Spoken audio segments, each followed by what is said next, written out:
मैं बैठ जाता हूं, आप भाषण करिए 10 मिनट। देश का संसद को अगर भरोसा नहीं है तो किस हिम्मत से वो काम करे? इतने सीनियर सांसदों कर बीच में टोका टोकी करना ना आपकी उम्र के लिए अच्छा है ना आपकी सीनियोरिटी के लिए अच्छा। आंधी को फेस करना पड़ता है, सीने पे झेलना पड़ता है, कई बार समझाना पड़ता है बड़ों को भी।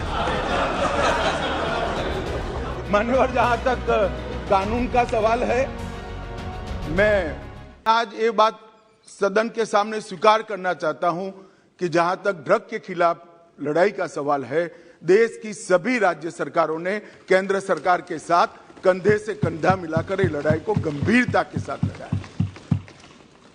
और जो भी योजनाएं गई, जो भी सूचनाएं गई, उसका इरिस्पेक्टिव ऑफ पार्टी पॉलिटिक्स और irrespective of party in power सभी राज्यों ने बहुत अच्छे ढंग से अमल भी किया है।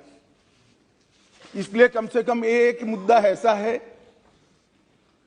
जिसमें तरीकों में थोड़ा बहुत बदलाव राज्य की जियोग्राफिकल सिचुएशन और आर्थिक व्यापार करने की पद्धति को लेकर हो सकता है, तरीकों में बदलाव, परंतु इसमें कोई मतभेद नहीं है, सब एक पेज पर है।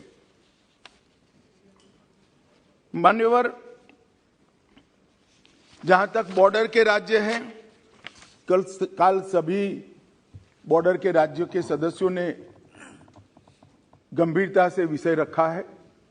मैं स्पष्ट कर देना चाहता हूं कि बॉर्डर से ट्रेड का सवाल है, पाकिस्तान के साथ अभी कोई ट्रेड हमारा बॉर्डर से नहीं होता है, इससे ड्रग आने का सवाल नहीं है, परंतु इससे हमारी दिक्कतें समाप्त नहीं होती। ड्रोन से आता है, तस्करी से आता है, सुरंगें बनाकर भेज देते हैं, बंदरगाहों के माध्यम से आता है, एयरपोर्ट से माध्यम से आता है। तो व्यापार बंद करने से इस समस्या का समाधान नहीं आया है। समस्या को जहां जहां पर वो लोग अपना नया तरीका ढूंढते हैं, उसको हमें नसीहत करना पड़ेगा, समाप्त करना पड़ेगा। मान्यवर, एक बहुत सारे सदस्यों का सुझाव आया, हो गया भैया, आगे मेरा पूरा भाषण समाप्त होने के बाद आप कुछ कह सकते हैं। मान्यवर, जहां तक कानून का सवाल है, ढेर सारे लोगों ने कहा, दादा ने कहा कि इसमें फांसी की सजा होनी चाहिए या नहीं होनी चाहिए, किसी ने कहा कि इसको कठोर बनाना चाहिए। मैं भारत सरकार की नीति बहुत स्पष्टता से इस सदन के माध्यम से देश की जनता के सामने रखना चाहता हूं। जो दादा आपको भाषण करना है तो मैं बैठ जाता हूं, 10 मिनट बोलिए। इतने सीनियर सांसद होकर बीच में टोका टोकी करना ना आपकी उम्र के लिए अच्छा है ना आपकी सीनियोरिटी के लिए अच्छा है। मैं बैठ जाता हूं, आप भाषण करिए 10 मिनट प्लीज। माननीय गृह मंत्री जी, माननीय गृह मंत्री जी, हर बार नहीं करनी चाहिए, विषय की गंभीरता को समझना चाहिए, तो बोले नहीं होते। आप इतना क्रोधित नहीं होते हैं? क्रोधित नहीं होता हूं भैया, समझाता हूं। कई बार समझाना पड़ता है बड़ों को भी। मान्यवर, जहां तक कानून का सवाल है, मैं इस सरकार की नीति को बहुत स्पष्ट करना चाहता हूं। जो ड्रग का सेवन करते हैं वो विक्टिम है, उनके प्रति सहानुभूति का रवैया होना चाहिए और पुनर्वसन की तैयारी और पुनर्वसन की कानूनी प्रावधान होनी चाहिए। परंतु जो ड्रग का व्यापार करते हैं, इसकी तस्करी करते हैं, इसको नीचे तक पहुंचाते हैं, वो चाहे छोटा हो या बड़ा, इसको छोड़ना नहीं चाहिए, उसको कानून के सिकंजे के अंदर लाना चाहिए। ये भेद अगर हम नहीं करते हैं तो कभी कभार हम विक्टिम के साथ ही दुर्व्यवहार करेंगे। जो बच्चा इसमें फंस गया है, जो युवा फंस गया है, उसको वापिस आने के लिए और समाज इसको फिर से स्वीकार ले, इस प्रकार का सामाजिक माहौल बनाने की भी हम सभी सदस्यों की जिम्मेदारी है। मान्यवर, सरकार की तो है ही, जैसे पाटिल साहब ने कहा, व्यसन मुक्ति केंद्रों से लेकर इनके रिहेबिलिटेशन सेंटर से लेकर सारी चीजें बहुत बनाई गई, मैं बताऊंगा आगे। परंतु एक सामाजिक वातावरण भी हमने तैयार करना पड़ेगा कि जिसने ड्रग ले लिया वो खराब है, ऐसा नहीं है। इसको फिर से समाज के अंदर पुनः प्रस्तापित सम्मान के साथ करने के लिए, एक सामाजिक माहौल बनाने के लिए भी सभी सांसदों ने साथ में मिलकर प्रयास करना पड़ेगा। मान्यवर, जहां तक ड्रग के कारोबार पर सख्ती का सवाल है, भारत सरकार ने विगत 3 सालों से ढेर सारे व्यवस्थाएं की हैं। सबसे बड़ा बदलाव हमने किया है, जैसे गृह मंत्रियों के सम्मेलन में भी मैंने आग्रह से किया था, इसके बाद सभी गृह मंत्रियों और डीजीपी के साथ वीडियो कॉन्फ्रेंस कर भी मैंने कहा था, किसी भी इन्वेस्टिगेशन को हम आइसोलेशन में नहीं देख सकते हैं। ड्रग की किसी भी जब्ती को हम आइसोलेशन में नहीं देख सकते। एक जगह ड्रग की छोटी सी पुड़िया भी मिलती है तो वो इन्वेस्टिगेशन को, ये ड्रग कहां से आई, वो सरहद तक ले जाना पड़ेगा, तभी जाकर पूरा नेटवर्क ध्वस्त होगा। और अगर किसी बंदरगाह पर, एयरपोर्ट पर ड्रग पकड़ा गया तो वो ड्रग छोटे सी छोटी पान की दुकान पर कैसे जाना था, वो पूरे नेटवर्क का अगर हम जांच करते हैं तभी जाकर ये समस्या का समाधान होगा। मैंने सभी गृह मंत्रियों को यह भी कहा है, उसमें राज्य की भी सीमाएं आती है, कई बार अंतरराज्य अंतरदेशीय सीमाएं भी आती हैं, अंतरराज्य की सीमा भी आती हैं, सीमा के पार भी इसका इन्वेस्टिगेशन करना पड़ता है। उस वक्त एनसीबी और एनआईए 2 ऐसी एजेंसियां हैं जो एनसीबी पूरे देश भर में जांच कर सकती है और एनआईए विदेश में जाकर भी जांच कर सकती है। इसीलिए जब एनआईए का कानून हम लेकर आए तब उसमें ड्रग के कारोबार को हमने डाल दिया था। और मान्यवर, मैंने सभी राज्यों के मुख्यमंत्रियों को विनती किया था कि अगर आपके राज्य में कोई ऐसा केस है जिसके टॉप टू बॉटम और बॉटम टू टॉप इन्वेस्टिगेशन करते वक्त राज्य की सीमाएं लांघनी पड़ती है, तो आप निसंकोच एनसीबी की मदद ले सकते हैं। एनसीबी हर एक राज्य को मदद करने के लिए तैयार है और कटिबद्ध है। और अगर वो इन्वेस्टिगेशन देश की सरहदों के बाहर जाता है तो आप वो इन्वेस्टिगेशन के लिए एनआईए की भी मदद ले सकते हैं। एनआईए आपकी मदद करने के लिए तत्पर है। और मुझे आनंद है मान्यवर, लगभग 42 इन्वेस्टिगेशन राज्यों ने एनसीबी या एनआईए को दिए हैं और सफलतापूर्वक पूरे नेटवर्क को ध्वस्त करने के लिए आज तीनों एजेंसियां, राज्य की, एनआईए और एनसीबी आगे बढ़ रही है और इसके बहुत अच्छे परिणाम भी हमने मिले हैं। और राज्य के सहयोग से केंद्र का नारकोटिक्स के सामने लड़ने की गति भी दुगनी हुई है और उत्साह भी दुगना हुआ है।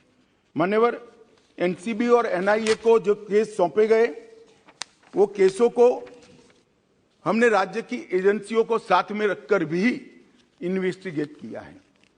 मान्यवर, अभी एक गोल्डन ट्रायंगल और गोल्डन क्रिसेंट का उल्लेख आया। मैं थोड़ा अप्रोच बदलने की बात करता हूं। एक गोल्डन ट्रायंगल जिसमें दक्षिण पूर्व एशिया के देश हैं, गोल्डन क्रिसेंट ईरान, अफगानिस्तान और पाकिस्तान है। ये ड्रग के व्यापारियों ने उसको गोल्डन ट्रायंगल और गोल्डन क्रिसेंट नाम दिया है। मैं जब भी बैठक में इन क्षेत्रों का शब्द प्रयोग करता हूं तब डेथ ट्रायंगल और डेथ क्रिसेंट कर ही करता हूं। ये मौत का व्यापार करने वाले, हो सकता है वो गोल्डन ट्रायंगल हो नशे के कारोबारियों के लिए, हमारे लिए नहीं होना चाहिए। और ये हमारे अप्रोच के अंदर बदलाव समग्र दुनिया के सामने बहुत बड़ा संदेश भेजेगा। मान्यवर, नारकोटिक्स के खिलाफ भारत सरकार के गृह विभाग ने जो लड़ाई, भारत सरकार के वित्त विभाग ने जो लड़ाई छेड़ी है, और इसमें समाज कल्याण विभाग और स्वास्थ्य विभाग हमारी मदद में है। इसमें हमने जीरो टॉलरेंस की नीति अपनाई है। इसके 3 हिस्से हमने रखे हैं। संस्थागत संरचना की मजबूती, जो इंस्टीट्यूशंस हैं इसको स्ट्रॉन्च करना, जवाबदेह करना और सतत मॉनिटरिंग से उसको अलर्ट रखना। सभी नार्को एजेंसियों का, जिसमें स्टेट की नार्को एजेंसी भी आती है मान्यवर, और केंद्र की भी सभी डिपार्टमेंट आते हैं, उनका सशक्तिकरण और समन्वय, उनको एम्पावर करना और सबके बीच में कोऑर्डिनेशन बनाना, और एक विस्तृत अभियान जागरूकता और पुनर्वसन के लिए हाथ में लेना। ये 3 विभागों में ये लड़ाई की संरचना गृह विभाग ने की है, क्योंकि मान्यवर ये सीमा रहित अपराध है। ये अपराध की कोई सीमा ही नहीं है। कहीं से बैठकर कोई इसका व्यापार कर रहा है और बच्चे हमारे फंस रहे हैं, पीढ़ी नस्लें हमारी बर्बाद हो रही है।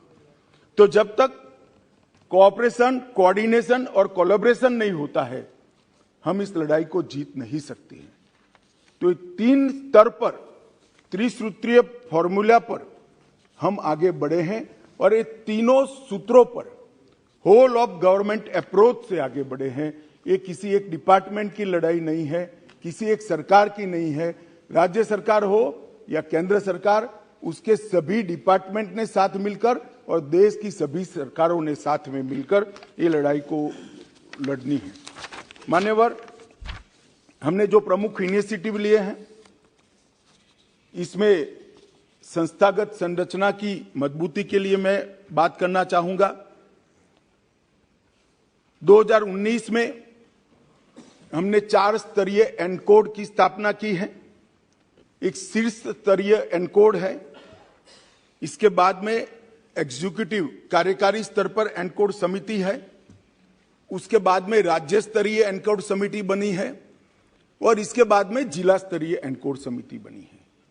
तो जिला से लेकर केंद्र तक ये एनकोड समितियों के माध्यम से एक समन्वय स्थापित किया है और केंद्र में भी नीति निर्धारण करने वाले लोग और एग्जीक्यूशन करने वाले लोग, इसके लिए भी शीर्ष स्तरीय कमेटी और कार्यकारी समिति, इस प्रकार के 2 हिस्से हमने किए हैं।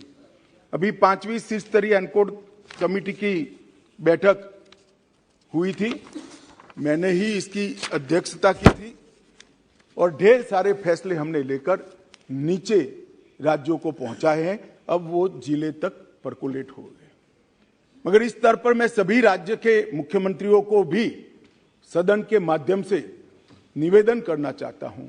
ढेर सारे राज्यों ने, लगभग 100% राज्यों ने राज्य स्तरीय एनकोड समिति बना ली है। इसकी मीटिंग्स भी होती है, इसकी मिनट्स भी आती है और वहां पर केंद्रीय एजेंसियों के प्रतिनिधियों को बिठाते भी है, चर्चा भी करते हैं। परंतु सबसे महत्वपूर्ण जो है, जिला स्तरीय संरचना का, डिस्ट्रिक्ट लेवल पर जब तक डीसीपी और कलेक्टर इकट्ठा बैठकर, समाज कल्याण अधिकारी इकट्ठे बैठकर और हेल्थ डिपार्टमेंट का बंदा इकट्ठा बैठकर जिला स्तर पर इसकी मीमांसा नहीं करेंगे, ये हमारी लड़ाई सफल नहीं होने वाली। आज तक देश के सिर्फ 32% जिलों में, हम 1.5 साल से प्रयास कर रहे हैं, 32% जिलों में ही समिति बनी है। इस सदन के माध्यम से मैं देश भर के सभी राज्यों के मुख्यमंत्रियों को और केंद्र शासित प्रदेश के सभी सरकारों को, एलजी को, एडमिनिस्ट्रेटर्स को निवेदन करना चाहता हूं कि आप स्वयं व्यक्तिगत स्तर पर इंटरेस्ट लेकर आप अपने अपने राज्य में जिला स्तरीय एनकोड समिति की रचना करें। जिस दिन राज्य के, देश के सभी जिलों में जिला स्तरीय एनकोड समिति बन जाएगी और राज्य स्तरीय एनकोड समितियों को उसका फीडबैक मिलेगा, ये लड़ाई हमारी बहुत मजबूत हो जाएगी।